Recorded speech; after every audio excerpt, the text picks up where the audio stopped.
नमस्कार, आप देख रहे हैं 5 का प्रहार। आपके साथ मैं हूं श्वेता त्रिपाठी। पहले से ही देश तीसरी लहर के बेकाबू होते नियंत्रण से बाहर नहीं आ पाया है। बेड के लिए हाहाकार है, ऑक्सीजन के लिए किल्लत है और ऐसे में एक आम आदमी क्या करे? हर तरफ त्राहिमाम मचा है और ऐसे में ये भी कहना कि तीसरी लहर आने वाली है हर किसी को डराने वाला है। लेकिन आज हम आपको तीसरी लहर के बारे में पूरी जानकारी देंगे और हम ये आपसे कहेंगे डरिए मत, बल्कि सावधानी के साथ तैयारी होनी चाहिए। और वो तैयारी क्या होनी चाहिए, आज हम पूरे 1 घंटे में तमाम डॉक्टर्स के जरिए ये जानेंगे कि आखिर तीसरी लहर का खतरा क्या है। किन लोगों को ये हो सकता है कोरोना महामारी की दूसरी लहर से भारत पूरी तरह से जूझ रहा है। अस्पतालों का हाल सबको पता है, मरीजों की क्या स्थिति है ये पता है। रोज हजारों लोगों की मौत हो रही है, यानी सीधे कहे तो देश में स्वास्थ्य सेवाओं की हालत काफी बुरी है। और ऐसे में पहले से ही ये अंदेशा जताया जा रहा था कि अगर देश में कोरोना की तीसरी लहर आई तो क्या होगा। अब केंद्र सरकार ने भी इसको लेकर गंभीर चेतावनी दी है और ऐसे में पहले से लचर स्वास्थ्य व्यवस्था के जरिए हम क्या तीसरी लहर का सामना कर पाएंगे, क्या तीसरी लहर पर हम प्रहार कर पाएंगे अपनी इन व्यवस्थाओं के जरिए। और आज 5 के प्रहार में जो सवाल 5 होंगे वो सीधे आपसे जुड़े हुए होंगे। आज हम बहस नहीं करेंगे, आज हम डॉक्टर्स के जरिए समझने की कोशिश करेंगे कि तीसरी लहर का मतलब क्या होता है, क्या तीसरी लहर शुरू हो चुकी है या फिर आने वाली है। तो 5 के प्रहार में आज पहला सवाल हम डॉक्टर से करेंगे। बड़े डॉक्टर्स का पैनल हमारे साथ होगा। हर वो सवाल जो आपके दिल में है आज वो हम पूछेंगे। क्या कोरोना की तीसरी लहर क्या है, क्या होगा इसका असर, ये सवाल आपके भी मन में होगा और इसका जवाब हम बिल्कुल ढूंढेंगे। दूसरी लहर से देश बेहाल है, क्या तीसरी लहर के लिए हम तैयारियां हैं, क्या हमारे पास वो तमाम सुविधाएं हैं कि तीसरी लहर के इस प्रकोप का भी सामना हम कर ले। हमारा आज तीसरा सवाल यह होगा कि तीसरी लहर किस उम्र पर सबसे ज्यादा घातक होगी, किन लोगों को सबसे ज्यादा सावधान रहने की जरूरत है। चौथा सवाल आज 5 के प्रहार में हम करेंगे, कोरोना की तीसरी लहर कब आएगी। हर किसी के मन में सवाल है, क्या ये लहर आ चुकी है, आने वाली है, तो कब आने वाली है, ये भी आज हम डॉक्टर्स के पैनल से पूछेंगे। और 5वां सवाल आज 5 के प्रहार में होगा, तीसरी लहर में कोरोना के नए म्यूटेंट क्या सक्रिय होंगे, कैसा ये म्यूटेंट होगा, किस तरीके का ये वायरस होगा, ये तमाम चीजें आज हम समझेंगे और आपके सवालों के जवाब तलाशने की कोशिश करेंगे। आज कोई बहस नहीं होगी, आज सिर्फ और सिर्फ विचार विमर्श होगा। इस रिपोर्ट को देखिए और उसके बाद डॉक्टर्स के बड़े बड़े पैनल के साथ सवालों के जवाब ढूंढेंगे।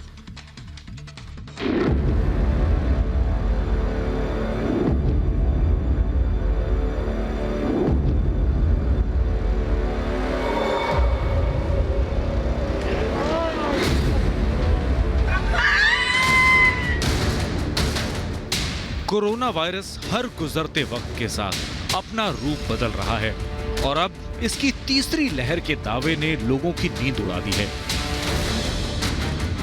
और ये घंटी बजाई है केंद्र सरकार के प्रधान वैज्ञानिक सलाहकार विजय राघवन ने। उन्होंने साफ कहा है कि कोरोना की तीसरी लहर आनी तय है।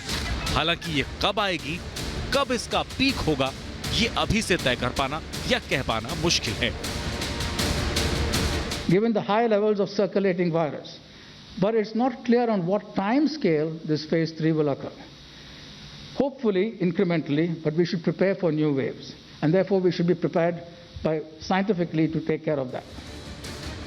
जाहिर है सरकार सतर्क कर रही है, क्योंकि ये वायरस जितनी बार एक इंसान से दूसरे इंसान में जा रहा है, उतनी बार इसकी बनावट में बदलाव आ रहे हैं और उसका नतीजा वायरस के नए नए वेरिएंट की शक्ल में दिखता है।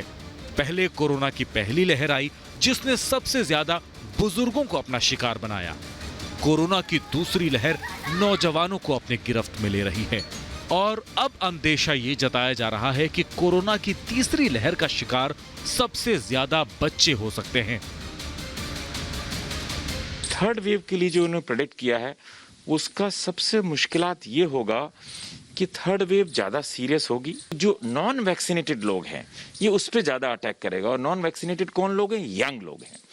तो यंग लोगों को जब करेगा तो शायद हो सकता है कि एल्डरली लोग बच जाएं, बट यंग पॉपुलेशन को अफेक्टेड है, जैसे इवन सेकेंड वेव में भी हो रहा है। मतलब जिस बात का डर है वही होता दिख रहा है। एक तरफ पूरी दुनिया ने कोरोना के खात्मे के लिए पूरी ताकत झोंक दी है, लेकिन अभी हालात जस के तस बने हुए हैं। बार बार डॉक्टर भी यही चेतावनी दे रहे हैं कि अगर कोरोना को हराना है तो घर पर रहना है, सामाजिक दूरी का ख्याल रखना है। लेकिन लोग इसे समझने की जगह कोरोना को हल्के में ले रहे हैं, लापरवाही बरत रहे हैं, जिसका नतीजा हमारे सामने है। दूसरी लहर की गलतियों को हम तीसरी लहर में बर्दाश्त नहीं कर सकते। Bureau report, Republic Bharat. तो हम आपसे यही कहेंगे कि डरिए मत, सावधान रहने की जरूरत है, क्योंकि तीसरी लहर का नाम सुनते ही लोगों के मन में बहुत बड़ा खौफ आने लगा कि दूसरी लहर अगर ये कहर बरपा रही है तो फिर तीसरी लहर क्या करेगी। ये वो सवाल है जो सीधे एक आम आदमी से जुड़ते हैं और इन्हीं सवालों के जवाब आज हम तलाशेंगे। जो खास मेहमानों का पैनल हमारे साथ जुड़ चुका है उसमें आपको बता दें कि हमारे साथ डॉक्टर MC मिश्रा जुड़ चुके हैं, फॉर्मर डायरेक्टर है एम्स के। सर स्वागत है आपका। डॉक्टर नीलम मोहन जी हमारे साथ जुड़ेंगी, गेस्ट डायरेक्टर है gastroenterology and liver transplantation Medanta hospital की। बहुत बहुत स्वागत है आपका। मैम हमारे साथ डॉक्टर राजू व्यास भी जुड़ रहे हैं, ये डायरेक्टर हैं फोर्टिस हॉस्पिटल के। सर आपका भी स्वागत है। हमारे साथ डॉक्टर समीर दलवाई जुड़ चुके हैं, पेडिट्रिशियन हैं, सीनियर पेडिट्रिशियन, मुंबई से हमारे साथ जुड़े हैं। सर बहुत बहुत स्वागत है आपका। और बीजेपी के स्पोक पर्सन राजीव जेटली भी हमारे साथ जुड़ चुके हैं। सर सबसे पहले आप सभी का स्वागत करती हूँ और डॉक्टर MC मिश्रा सर आपके साथ शुरुआत करना चाहती हूँ। सर जैसे ही एक आम आदमी ने तीसरी लहर के बारे में सुना है वो और डर गया है, तो तीसरी लहर क्या है सर, जरा ये अगर हम एक आम आदमी को समझा पाए।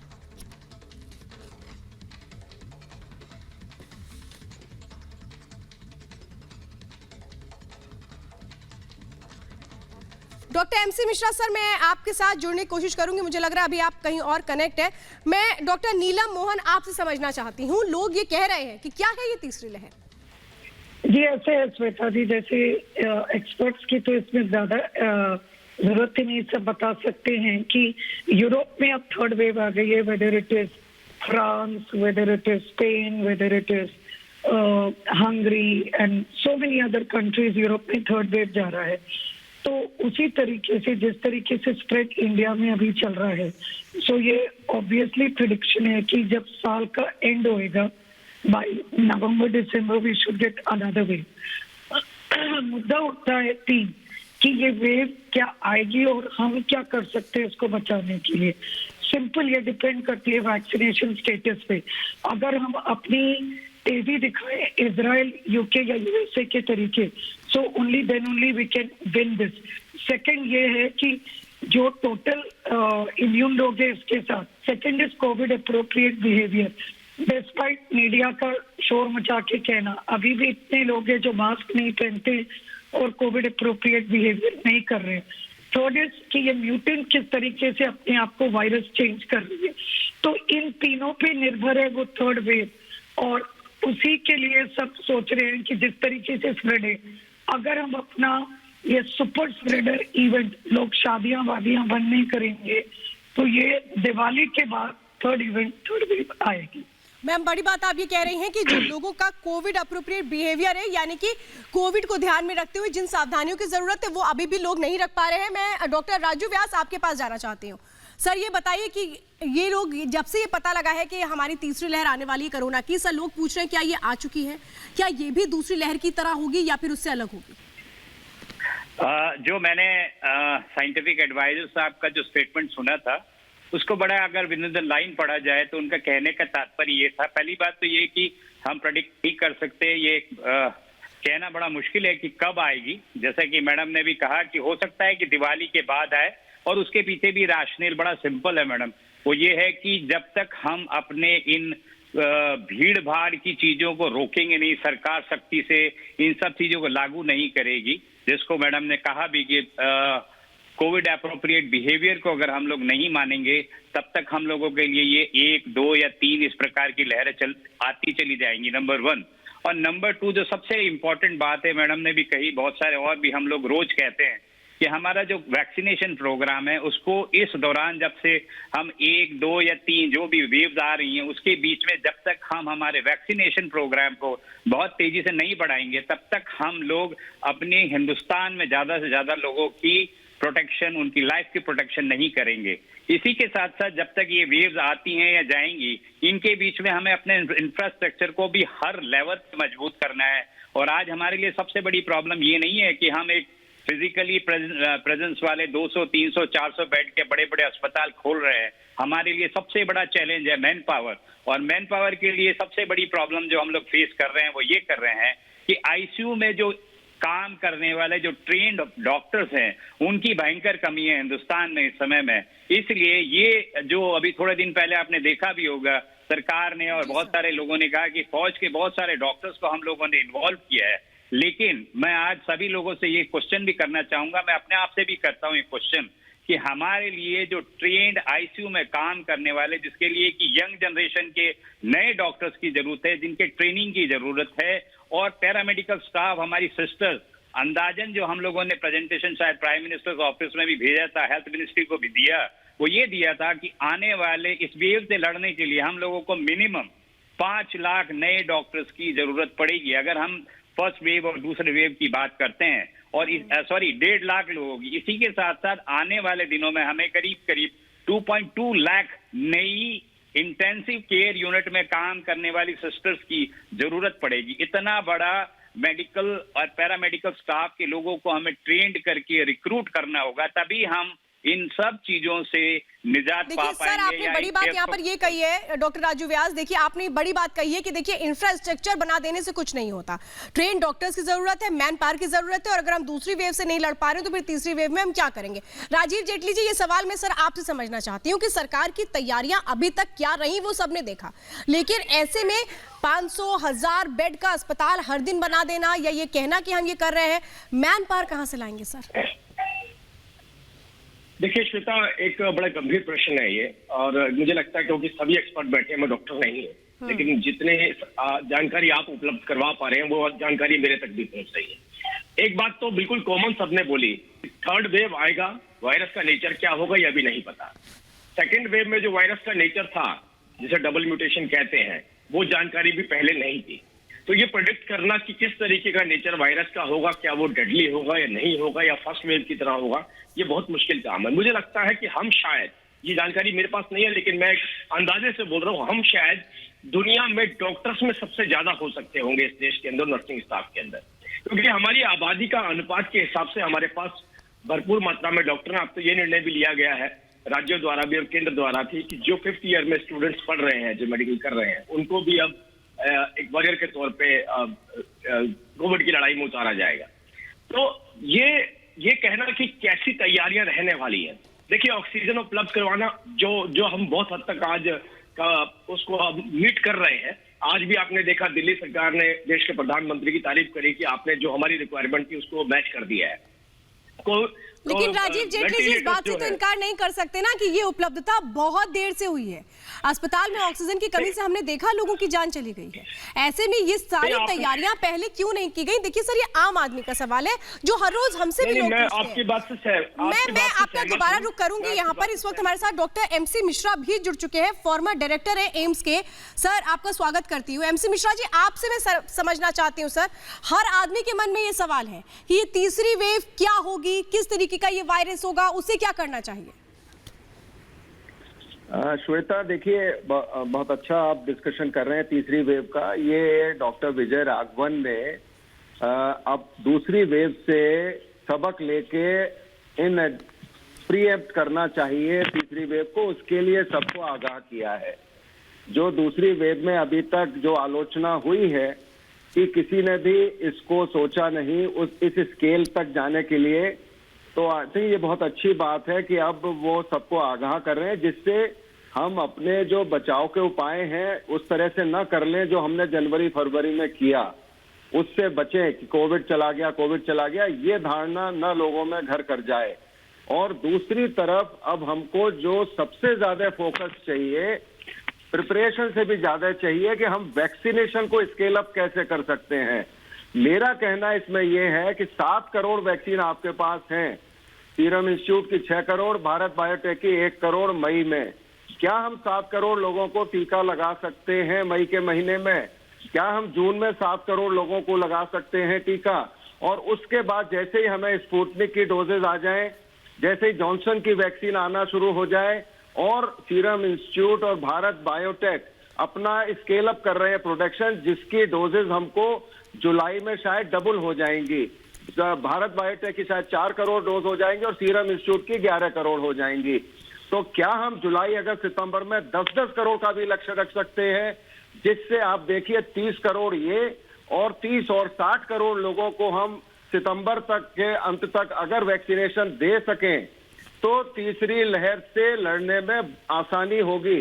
क्योंकि देखिए ये डिजास्टर सिचुएशन है देश के लिए और दुनिया के लिए, और डिजास्टर में कितने भी संसाधन आप स्केल अप कर लें वो हमेशा कम पड़ेंगे, कम पड़ रहे हैं और कम पड़ेंगे, जितनी मर्जी तैयारी आप कर लीजिए। डिजास्टर में जो फंडामेंटल प्रिंसिपल होता है वो ये होता है कि greatest good for greatest number of people, और वो हम बचाव से कर सकते हैं, वैक्सीनेशन से कर सकते हैं, हम इलाज से नहीं कर सकते। कोविड का इलाज उसका समाधान नहीं है कि ऑक्सीजन आपने और ज्यादा ठीक है, ऑक्सीजन का तो हो जाएगा अभी, लेकिन उसके बाद भी तो मृत्यु हो रही है ना लोगों की, ऑक्सीजन मिलने के बाद भी। उसको हम कैसे कम करेंगे? उसको कम करने के लिए हमें बचाव करना है। बचाव कैसे करना है? कोविड अप्रोप्रिएट बिहेवियर, कि लोग मास्क पहनते रहे, हटाएं नहीं अपने मुंह पे से, और उसके बाद वैक्सीनेशन लगवाएं, वैक्सीन हेजिटेंसी को खत्म किया जाए, साइड इफेक्ट्स को बहुत ज्यादा चर्चा न की जाए चैनल्स पे, जिससे लोगों में कॉन्फिडेंस हो और ये कहा जाए वैक्सीन लगवाइए, सेफ है। 16 करोड़ लोगों को लग चुकी है, कोई भी ऐसा व्यक्ति अभी नहीं है देश में जिसको वैक्सीन की वजह से मृत्यु हुई हो। तो ये अगर हम कॉन्फिडेंस लोगों में दे दें, और दोनों वैक्सीन हमारी अपने में बहुत अच्छी है। देखिए मैं आपको एक एग्जांपल देता हूं, एक हमारे डॉक्टर साहब है जो वो आए यूएसए से, उन्होंने फाइजर की वैक्सीन की 2 डोजेज लेके यहाँ आए थे, अपने रिश्तेदार बीमार थे गाजियाबाद में, और उनको कोविड हो गया यहाँ गाजियाबाद में, और unfortunately we lost him Pfizer की 2 डोज के बाद। तो ऐसा नहीं है कि फाइजर की लग जाएगी तो सब बच जाएंगे, क्योंकि हमारी जो दोनों वैक्सीन है वो म्यूटेशंस पे शायद ज्यादा कारगर है, संभवतः ज्यादा कारगर है, क्योंकि जो भारत बायोटेक वाली है वो ओरिजिनल कोरोना वायरस से बन रही है, और जो सीरम इंस्टीट्यूट की है वो वेक्टर, जो एडिनो वायरस वेक्टर लेके बना रहे हैं। तो इसमें म्यूटेशंस को भी हैंडल करने की और स्किप करने की क्षमता कम होगी उन वायरसेस की, अनलेस पूरा ही चरित्र वायरस करना बदल जाए। उसके लिए जीनोमिक सीक्वेंसिंग को हमें बहुत स्केल अप करना है। अभी तक 11,001 जीनोमिक सीक्वेंसिंग हुई है, कुछ और हुई महाराष्ट्र में रिसेंटली, लेकिन हमें इसको बहुत ज्यादा बढ़ाना पड़ेगा आने वाले समय में, मई में, जून में, जुलाई में, जिससे हमें पता लगता रहे कि क्या हो रहा है और क्या वैक्सीन को उसी हिसाब से क्या हम ऑल्टर कर सकते हैं। जो हमारे वैज्ञानिक लगे हुए 24/7 की म्यूटेंट्स के अगेंस्ट भी हम उसकी क्षमता उस वैक्सीन की कर दें, उनको भी शामिल कर लें, जो भी चेंजेस आ रहे हैं, ये हमें इसमें काम करते रहना पड़ेगा। इसमें अब कोई सोने का टाइम नहीं है किसी के पास। We will have to be awake 24/7, और यही डॉक्टर विजय राघवन कह रहे हैं कि आप गार्ड लोअर नहीं करेंगे और तैयारी पूरी करेंगे, लेकिन अगर फिर से इतने सारे केसेस आएंगे तो संसाधन फिर कम पड़ेंगे। हम जितनी मर्जी बहस कर लें यहाँ बैठ के, उससे कोई बहुत ज्यादा समस्या का समाधान नहीं होगा, क्योंकि आईसीयू बेड्स की सीमा है, हॉस्पिटल बेड्स की सीमा है, और हॉस्पिटल बेड क्रिएट करना आसान है, उसमें डॉक्टर लगाना, नर्स लगाना, पैरामेडिक लगाना बहुत बड़ी चुनौती है, आज भी है, आगे भी रहेगी। जितना मर्जी हम प्रिपेयर कर लें, ऑक्सीजन तो बन जाएगी, ऑक्सीजन बनने में इतना कोई समस्या नहीं है, वो तो स्केल अप हो जाएगा आगे के लिए।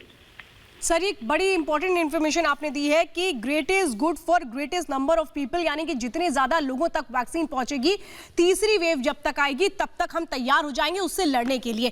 मैं डॉक्टर समीर आपका रुख करना चाहती हूं कि देखिए वैक्सीनेशन अभी जो हो रही है वो 18 साल से ऊपर वालों को हो रही है, और तीसरी वेव को लेकर के ये कहा जा रहा है कि बच्चों के लिए हो सकता है ये खतरनाक हो। तो ऐसे में जो माता पिता है वो चिंतित है, वो ये कह रहे हैं कि अगर तीसरी वेव आती है, चूंकि बच्चों के लिए तो अभी ट्रायल ही नहीं शुरू हुआ है, तो उनके लिए क्या किया जाए? श्वेता जी नमस्ते। सबसे पहले मैं ये बताऊंगा कि ऑलरेडी 12 साल के ऊपर ट्रायल्स हो चुके हैं, कनाडा में ऑथराइज हो चुका है, फाइजर की वैक्सीन है, ऑक्सफोर्ड की वैक्सीन है, ऑलरेडी 6 महीने के ऊपर उम्र के बच्चों के ऊपर ट्रायल्स चल रहे हैं, और कुछ वैक्सीन ऑलरेडी अप्रूव की गई है बच्चों के लिए। ये रहा पहला सवाल। दूसरी जो बात है, आप जो हम वेव्स की बात कर रहे हैं, देखिए ये बहुत ही सिंपल चीज है, इसमें और कोई बहुत बड़े अचंभे की बात नहीं है। ये जो कोविड-19 है एक नया वायरस है जो दुनिया ने देखा नहीं था। जब ये दुनिया में आएगा, जो भी व्यक्ति है उसको उसके अंदर प्रतिकार शक्ति नहीं है, क्योंकि ये नई वायरस है, तो या तो वो वायरस उस व्यक्ति को इन्फेक्ट करेगा ही करेगा, या अगर उस व्यक्ति ने वैक्सीन लिया है तो उसे इन्फेक्शन नहीं होगा। ये सिंपल साधारण सी बात है।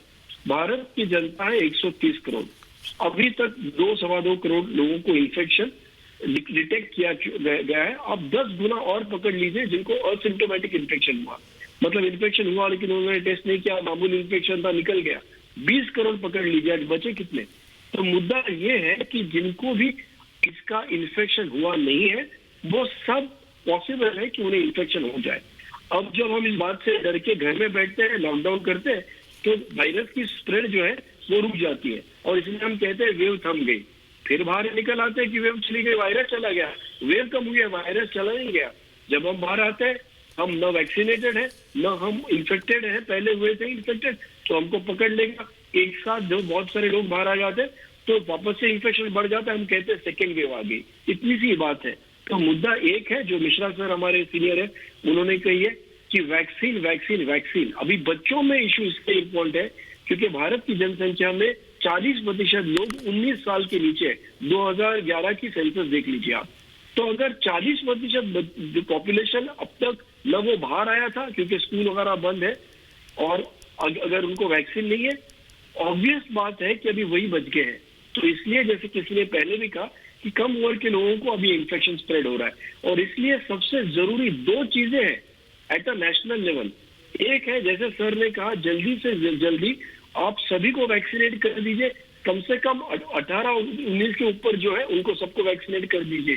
दूसरा मुद्दा ये है, देखिए ये आसान है मुझे बैठ के बोलना, लेकिन वैक्सीनेशन होगा कैसे सर? मैं जरा राजीव जेटली जी के पास जाती हूँ। सर आप सभी ने एक बड़ी इंपॉर्टेंट बात बोली और वो ये है कि अगर तीसरी लहर से बचना है तो हर किसी को वैक्सीन लगना जरूरी है। राजीव जेटली जी मैं आपसे समझना चाहती हूँ, आप भी सुन रहे हैं, जितने भी हमारे सीनियर डॉक्टर्स हैं वो बता रहे हैं। हमारे साथ इस वक्त फॉर्मर डायरेक्टर एम्स के MC मिश्रा सर भी हैं, वो भी साफ तौर पर ये कह रहे हैं कि भाई आपको नंबर ऑफ वैक्सीन जो अभी फिलहाल हमारे पास है इसको और तेजी के साथ बढ़ाना होगा। लेकिन राजीव जेटली जी उन राज्यों का क्या करें जो ये कह रहे हैं कि नहीं हमारे यहाँ तो वैक्सीन हमें दी नहीं जा रही, हम किस तरह से वैक्सीनेशन प्रोग्राम को आगे बढ़ाएं? देखिए जब मैं डॉक्टर्स को सुन रहा हूं तो मुझे लगता है कि जहां हम पर प्रतिबंध होता है कुछ बातों को बोलने के लिए, वहां जब डॉक्टर्स उस बात को रखते हैं तो जनता को आसानी से समझ आती है कि हकीकत क्या है। यही बात मैंने थोड़ी देर पहले आपसे कही थी कि शायद अब दुनिया में सबसे ज्यादा डॉक्टर्स वाले लोग होंगे, शायद सबसे ज्यादा नर्सिंग स्टाफ वाले होंगे, क्योंकि हमारे डॉक्टर्स पूरी दुनिया में काम करते हैं। इशू यहाँ पर जो अनुपात का, जो जनसंख्या का अनुपात है वो सबसे बड़ी चुनौती बनता है। आपने कहा वैक्सीनेशन के बारे में तो ये जानकारी शायद मुझे लगता है ना हम डिबेट करते थे ना किसी के पास होती थी। साइलेंटली हमने उस वैक्सीनेशन को बढ़ाते हुए लगभग उस आज से 10 दिन पहले तक हमने 14 करोड़ वैक्सीनेशन कर दिया था। अब 16 करोड़ पे हम पहुंच चुके हैं, 16 करोड़ से भी ऊपर जा चुके हैं। आगे फर्दर भी हमने जो वैक्सीनेशन कर रहे हैं, केंद्र ने राज्यों को वैक्सीन सप्लाई करी है और जो राज्य भी हैं वो अपने तौर पर भी वैक्सीनेशन कंपनियों को ऑर्डर दे रहे हैं। अब तो विदेशी वैक्सीन भी यहाँ पर आ चुकी है जिसमें स्पुतनिक भी है और दूसरी फाइजर जैसा भी चर्चा हो रही थी। तो बहुत सारी वैक्सीन है, ये चॉइस अब आपके पास कि कौन सी वैक्सीन आप लगवाना चाहते हैं। देखिए वैक्सीनेशन की ड्राइव तो वर्ल्ड हेल्थ ऑर्गेनाइजेशन ने मानी है, सीनियर साइंटिस्ट ने कहा और आपके इतने प्रबुद्ध चैनल पर जो पैनलिस्ट बैठे हैं, डॉक्टर्स बैठे हैं, उन्होंने भी इस बात को कबूल है कि vaccine is the only weapon to fight with कोविड-19। तो वैक्सीनेशन ही अकेली लड़ाई है, वैक्सीनेशन ही अकेली ऐसी मुहिम है जिसको सभी लोगों को मिल करके करनी है।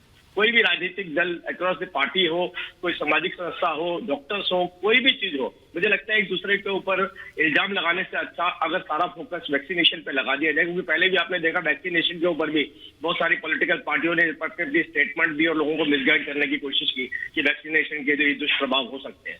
अब ये जानकारी सबके पास उपलब्ध हो चुकी है कि पूरी दुनिया के अंदर, इवन इजराइल तो कोरोना फ्री हो गया, न्यूजीलैंड कोरोना फ्री हो चुका है जो क्लेम किया जा रहा है। बहुत सारे ऐसे देश हैं जो कह रहे हैं कि हमने 100% वैक्सीनेशन कर दी और वैक्सीनेशन होने के बाद ये क्लेम किए जा रहे हैं कि हम कोरोना फ्री हो चुके हैं। तो हमारा देश भी कोरोना फ्री होगा। एक मुहिम है जो देश के प्रधानमंत्री ने विभिन्न राज्यों के मुख्यमंत्रियों ने पूरे देश को यकीन है, हम भी यही चाहते हैं, हर कोई ये चाहता है कि जल्द से जल्द कोरोना का ये जो कहर है ये खत्म हो जाए। और ये बड़ी बात यहाँ पर कही गई डॉक्टर MC मिश्रा की ओर से कि देखिए दूसरी वेव से हमने सबक लिया है, इसलिए तीसरी वेव के आने के पहले सावधान किया जा रहा है कि सावधान रहिए, सतर्क रहिए, क्योंकि खतरा अभी टला नहीं है। आगे आने वाला जो खतरा है उसके लिए तैयारी करना बहुत जरूरी है। डॉक्टर MC मिश्रा, मैं एक सवाल ये करना चाहती हूँ कि इस वक्त एक सवाल जो लोगों के बीच से आता है वो ये भी आता है कि सबसे ज्यादा कोरोना के सेकेंड वेव का जो सबसे बड़ा इंपैक्ट है, बैड इंपैक्ट है, वो इंडिया पे ही क्यों हुआ? क्योंकि जब कोरोना शुरू हुआ तो हमने देखा कि दुनिया के लगभग हर एक देश इससे प्रभावित हुए थे और कुछ देश तो बहुत ज्यादा प्रभावित हुए, लेकिन जब दूसरी लहर आई तो सिर्फ भारत कैसे? नहीं श्वेता, ये बात ठीक नहीं है कि खाली भारत इससे प्रभावित हुआ है। भारत का जो ट्रेजेक्ट्री रही है, जो कर्व रहा है, वो यूरोप से 2 से 3 महीने पीछे रहा है। आपको याद होगा नवंबर दिसंबर में जब हमारे यहाँ केसेस कम होने शुरू हो गए थे, अक्टूबर के बाद, दिवाली के बाद, तो यूरोप में लॉकडाउन्स लग रहे थे, यूके में लॉकडाउन्स लग रहे थे, यूएसए में लॉकडाउन लग रहे थे उस समय। और फिर हमारा ग्राफ नीचे जाता रहा। जो हम लोगों से गलती हुई है उसमें मैं अपने को भी शामिल करता हूं, आपको भी शामिल करता हूं और सबको शामिल करता हूं, या कोई इससे एस्केप नहीं कर सकता। ये कोई इतना रिट्रोस्पेक्ट में बहुत सारे लोग बुद्धिमान हो जाते हैं और बहुत तरह तरह की एडवाइस देते हैं और कहते हैं हमने ये कह दिया था, हमने वो कह दिया था सरकार से मार्च के पहले हफ्ते में। किसी ने कुछ नहीं कहा था कि क्या करना चाहिए, किसने ये कहा था कि मार्च से लॉकडाउन लगा दीजिए। तो ये रेट्रोस्पेक्ट में बुद्धिमान होना बहुत आसान होता है, प्रोस्पेक्ट में उसी चीज को मैनेज करना मुश्किल होता है। लेकिन मैं फिर यही कहूंगा कि ये लहर सब जगह आई है, सब जगह समस्या पैदा हुई। भारत में चूंकि देखिए दोनों अमेरिका मिला दीजिए, पूरा यूरोप मिला लीजिए, पूरा जापान, ऑस्ट्रेलिया, न्यूजीलैंड, छोटे छोटे कंट्री हैं ये, कि कुछ भी पॉपुलेशन नहीं है इनकी, उनका उदाहरण देना ही व्यर्थ है हमारे लिए।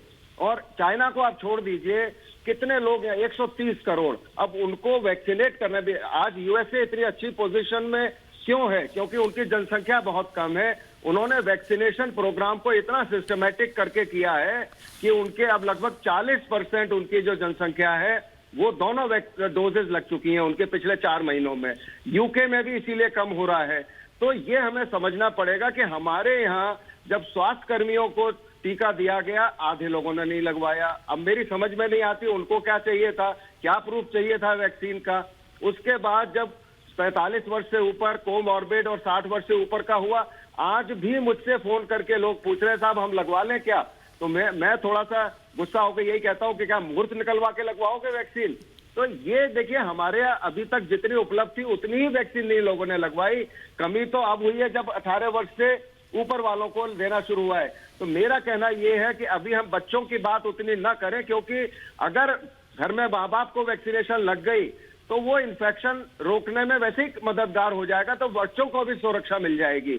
उनके टीचर्स को आप वैक्सीनेट कर दीजिए स्कूल में, और बाकी कर्मचारियों को कर दीजिए जो एडल्ट्स हैं, तो उससे बच्चों को भी प्रोटेक्शन मिल जाएगी। और जैसे डॉक्टर साहब बता रहे थे कि इसका ट्रायल कनाडा में हो रहा है बच्चों में, तो अगर बच्चों में ट्रायल होकर ये ठीक बन गई, और मैं नहीं समझता कि उसमें कोई प्रॉब्लम होने वाली है, क्योंकि सारी वैक्सीन जो यूज होती हैं वही वैक्सीन बच्चों को भी लगती है, वही वैक्सीन एडल्ट्स को भी लगती है, चाहे वो टिटनेस की हो, चाहे वो रेबीज की हो, चाहे कोई और वैक्सीन हो, चाहे वो हेपेटाइटिस की वैक्सीन हो, वही वैक्सीन बच्चों में लगती है, वही वैक्सीन। चूंकि इन वैक्सीन को बनाने में 1 साल से कम का वक्त लगा, वो ट्रायल्स पूरे नहीं हो पाए, क्योंकि ये प्रक्रिया में बहुत समय लगता है।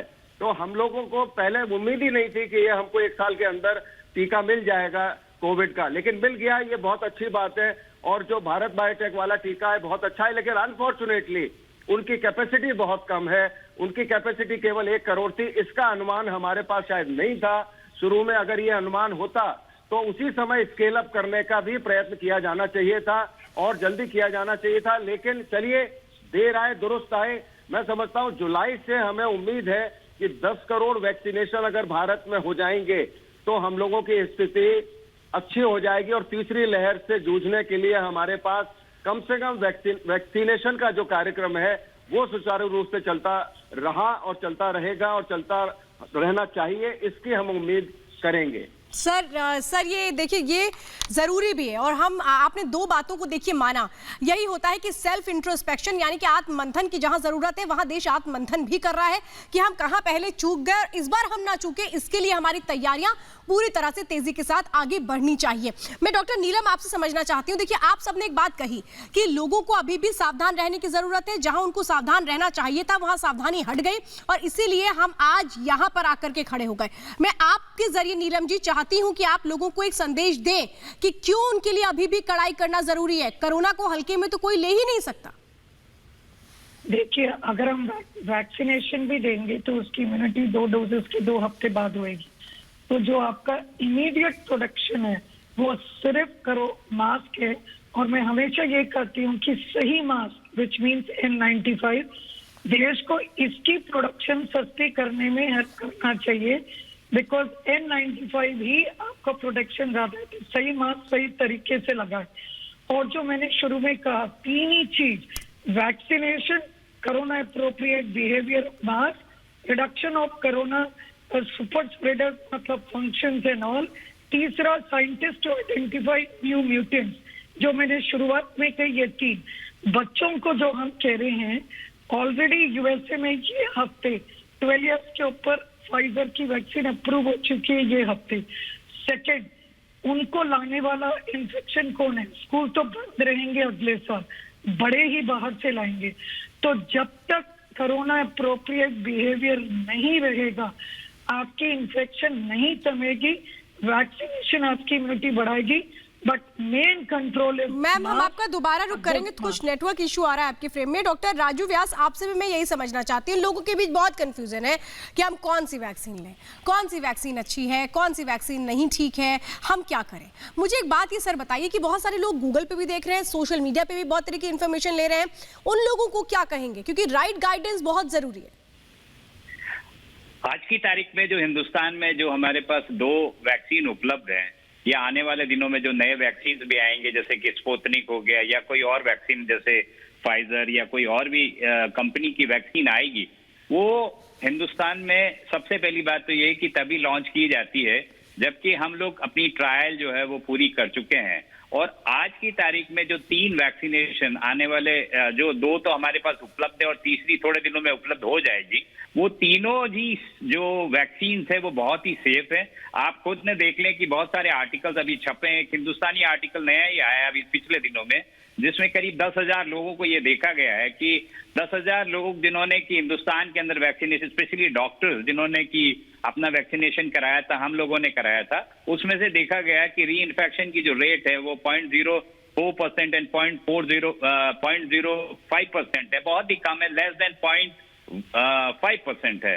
तो ये इतना सेफ है, कॉम्प्लिकेशंस बिल्कुल नहीं है। इससे एसोसिएटेड जो भी भ्रांतियां लोगों के बीच में फैली हुई वो अननेसेसरी है, मेरे को नहीं लगता।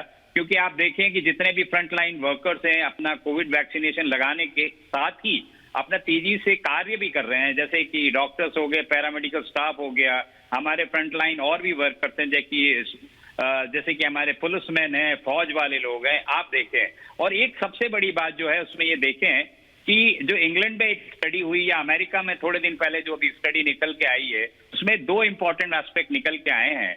एक, इंग्लैंड की जो स्टडी थी उसमें उन्होंने 10,000 लोगों का एक सर्वे किया जिन लोगों ने ऑलरेडी वैक्सीनेशन ले ली है, और उन्होंने ये पाया कि उन 10,000 लोगों का जब उन्होंने स्टडी किया तो उन्होंने पाया कि ये लोग जिन्होंने एक सिंगल डोज वैक्सीनेशन ले ली है या 2 डोज वैक्सीनेशन ले ली है, उनका जो है वो हॉस्पिटलाइजेशन का जो इंसिडेंस है वो बहुत ही कम है। आज आप इंग्लैंड में भी अगर इंग्लैंड की बहुत सारी जो रिसर्च पेपर्स आ रहे हैं उससे ये साफ पता चलता है कि जिन लोगों ने अपना डबल डोज कोविड वैक्सीनेशन करा लिया है उनका इंसिडेंस जो है हॉस्पिटलाइजेशन का बहुत ही मिनिमल है और नहीं के बराबर है, नेग्लिजिबल है। और इंग्लैंड में आज की स्थिति ये है कि उनके आईसीयू बेड्स खाली पड़े हुए हैं। आप दूसरा, अमेरिका में भी यही स्टडी अभी थोड़े दिन पहले निकल के आई थी, वहां पे भी यही देखा गया है कि धीरे धीरे उनका कर्व जो है या उनके आईसीयू में या ऑक्सीजन सपोर्टेड जो बेड्स हैं उसमें जो नंबर ऑफ पेशेंट्स की संख्या है वो बहुत ही कम होती चली जा रही है। तो इसका तात्पर्य बड़ा सिंपल हुआ, हमने वेस्टर्न वर्ल्ड से और हिंदुस्तानी स्टडीज से ये चीजें सीखनी चाहिए कि वैक्सीनेशन हमारे लिए एक बहुत ही बड़ा हथियार है जिससे कि हम आने वाले दिनों में तीसरे वेव को या दूसरे से तीसरे वेव में जाने से हम लोग बच पाएंगे। सर ये सही बात है सर, वैक्सीनेशन ही हथियार है और इसको हर आदमी को गंभीरता से लेना होगा कि जल्द से जल्द वैक्सीनेशन करवाना होगा। डॉक्टर समीर, मैं आपसे समझना चाहती हूं कि बहुत सारे लोगों के मन में, देखिए आप लोग अभी डॉक्टर एमसी मिश्रा ने भी कहा कि हमें अभी बच्चों को लेकर के बहुत ज्यादा एक तरह से कहें कि डिस्कशन नहीं करना चाहिए, लेकिन मैं आपसे समझना चाहूंगी कि वो एहतियाती कदम क्या होने चाहिए कि बच्चों को सावधान रखा जाए। उनकी माता पिता के सवाल है कि वो क्या करें। बच्चों में ऐसा कुछ अलग नहीं करना है जो एडल्ट को करना है, उनको भी सेम जैसे डॉक्टर नीलम जी ने कहा, मास्क पहनना है, सोशल डिस्टेंसिंग रखना है और सैनिटाइजेशन रखना है। यही 3 चीजें हैं जो बच्चों के लिए भी करना है और कोई नई बात नहीं। मगर मुद्दा एक ऐसा है कि एज अ नागरिक हमको ये भी देखना है कि जो गरीब मजदूर अपने बीवी बच्चों के लिए घर से बाहर काम के निकले उसको हम बोलेंगे कि भाई आप मास्क के बगैर घर के बाहर मत निकलो। और नीलम जी ने एक बात सही बताई कि आप मास्क फ्री कर दीजिए, और अगर कोई मास्क बिना पहने निकल रहा है तो उसको आप फाइन कर दीजिए। मगर मुद्दा ये है कि जो गरीब काम के लिए निकलेंगे उसको आप फाइन करोगे, और इलेक्शन रैलियां हो रही है, शादियां हो रही है, धार्मिक चीजें हो रही है, उनमें जाके लोग बिना मास्क जाए, ये कौन सा एग्जाम्पल हम सेट कर रहे हैं कि हमारे नेता जाते हैं वो खुद मास्क नहीं करते? तो यानी सर आप ये कह रहे हैं कि बहुत सावधान रहने की जरूरत है। अभी भी हम देख रहे हैं कि जो लोग हैं वो सावधान नहीं है। डॉक्टर एमसी मिश्रा, आपसे मैं समझना चाहती हूँ, देखिए सर आपने भी ये बात बताई कि आपसे भी लोग फोन करके पूछते हैं कि क्या वैक्सीनेशन करवा लें, क्या करना चाहिए। सर अभी आपने भी एक एग्जाम्पल बताया कि आपको भी हंसी आती है, ऐसे लोगों को क्या जवाब दिया जाए। लेकिन मैं आपसे सर समझना चाहती हूँ, दो चीजें देखने को मिल रही है कि लोग वैक्सीनेशन से अभी भी कतरा रहे हैं, जितना आगे आना चाहिए उतना नहीं आ रहे हैं, और दूसरा ये कि लापरवाही बरती जा रही है। सर ऐसे लोगों को क्या कहें? देखिए, एक तो वैक्सीन का वेस्ट नहीं होना चाहिए। जो हुआ है, एक राज्य में 17% वैक्सीन डोजेज वेस्ट हुई, उसका बिल्कुल भी इसको बहुत ही सीरियसली लेना होगा। दूसरे डॉक्टर राजू व्यास ने बहुत अच्छे से बताया है कि वैक्सीन का कोई कॉन्ट्रा इंडिकेशन नहीं है, एक्सेप्ट कि अगर किसी को बहुत स्ट्रॉन्ग हिस्ट्री ऑफ एलर्जी है हर चीज से, खाने से, कोई दवाई से, तो वो लोग थोड़ा प्रिकॉशन लेके अपना एक एंटी एलर्जिक टैबलेट खा के, डॉक्टर की सलाह करके, वहां पे बता के, और पूरा आधे घंटे जो रुकने की व्यवस्था है वहां रुके, जिससे कोई भी रिएक्शन होगी तो उसको वहीं की वहीं टैकल किया जा सकता है। और अभी तक ऐसा कोई देखने में नहीं आया है। 16 करोड़ टीके लग चुके हैं भारत में, दुनिया में बहुत सारे वैक्सीन लग चुकी है, केवल 1 या 2 लोगों को, मिलियंस में से 1 या 2 लोगों को। इसलिए मैं बार बार कह रहा हूं कि अब हम मीडिया में भी इसके साइड इफेक्ट्स की बहुत ज्यादा चर्चा न करें, क्योंकि लोग निगेटिव बात को पकड़ लेते हैं, पॉजिटिव बात को भूल जाते हैं। ये हमें थोड़ा सा समझना पड़ेगा और लोगों को बिल्कुल वहां जाएं। कोई भी कॉन्ट्रा इंडिकेशन इस तरह की नहीं है जो हम कहें कि ये वैक्सीन नहीं लग सकती। आपको एलर्जी है तो भी लग सकती है, आप कोई दवाई ले रहे हैं, ब्लड थिनर ले रहे हैं तो भी लग सकती है, आप किडनी की बीमारी से ग्रसित है फिर भी लग सकती है, लिवर की बीमारी है फिर भी लग सकती है, बल्कि उनमें और ज्यादा जरूरत है लगाने की। आपकी उम्र कोई भी है उनको भी लग सकती है। कोई उम्र इसमें 18 वर्ष से ऊपर कोई भी एज है वो कॉन्ट्रा इंडिकेशन नहीं है। इवन जो वैक्सीन बाहर लग रही हैं वो अब हमारी गर्भवती महिलाओं में भी लग रही हैं, लैक्टेशन के दौरान भी लग रही हैं, और ये देखा गया है कि वो जो नियोनेट है उसको भी प्रोटेक्शन देती है। तो लेकिन क्योंकि हमारी दोनों वैक्सीन अभी इस एज सर एक सवाल आ रहा है सर एक सवाल आ रहा है हमारे न्यूज रूम से सर, ये कि अगर किसी का शुगर लेवल हाई है या कोई हार्ट पेशेंट है और अगर उस तरीके की कोई प्रॉब्लम उसे आ रही है तो क्या उस दौरान भी वो वैक्सीन ले सकता है? बिल्कुल, मैं यही कह रहा हूं कि अगर अनलेस उसको चेस्ट में दर्द हो रहा है तो naturally vaccine will not be a priority, he will have to get himself treated for chest pain. लेकिन अगर हिस्ट्री है कार्डियक प्रॉब्लम की तो और ज्यादा उनको आवश्यकता है जिससे उनको प्रोटेक्शन मिले, क्योंकि कोई भी बीमारी होती है, चाहे वो हार्ट हो, लिवर हो, किडनी हो, उसमें हमारा रोग प्रतिरोधक क्षमता शरीर की वैसे ही कम होती है, और तो इसमें मौका मिलना चाहिए शरीर को रोग प्रतिरोधक क्षमता बनाने का। और अभी तक कोई ऐसा इंस्टेंस नहीं आया है जिसमें किसी को इससे प्रॉब्लम हुई हो। तो कोई भी डिजीज प्रोसेस क्रॉनिक नहीं, एक्यूट इलनेस में जरूर नहीं देते। अगर किसी को फिब्राइल इलनेस है, कोविड चल रहा है या कोई और बुखार है किसी वजह से, तो उस समय वैक्सीन नहीं देते हैं, तो वो हिस्ट्री ले लेते हैं। उसमें आपका ब्लड प्रेशर है वो कंट्रोल होना चाहिए, डायबिटीज है वो भी कंट्रोल होनी चाहिए, ऐसा हम लोग मान के चलते हैं। लेकिन कोई ऐसा नहीं है कि हम ब्लड शुगर चेक करते हैं उस समय, तो वो और उसका इतना स्ट्रिक्ट वो भी नहीं है, प्रोटोकॉल भी नहीं है। लेकिन ये आपकी अपनी जिम्मेदारी है कि आपको अगर डायबिटीज है तो आपकी शुगर कंट्रोल होनी चाहिए, आपको ब्लड प्रेशर है तो वो उसका कंट्रोल होना चाहिए, आपको कोई भी ब्रोंकियल आजमा है उसका जो भी इनहेलर आप ले रहे हैं वो लेंगे, और आप जब आएंगे तो अपना ये सब बातें बताएंगे वहां पे वैक्सीनेशन केंद्र पे कि मेरे को ऐसा है, और उसके बाद अगर वो नहीं देना चाहेंगे तो वो निर्णय वहां ले लेंगे।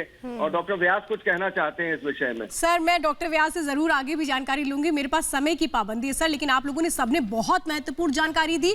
आप सभी का बहुत बहुत धन्यवाद सर, क्योंकि वैक्सीन बहुत जरूरी है और इसको लेकर आप लोगों भी ने पूरा जोर दिया है कि कोई भी वैक्सीन लगवाने से पीछे ना हटे, क्योंकि अगर आप वैक्सीन लगवा लेते हैं तब आप समझिए तीसरी लहर से बच सकते हैं।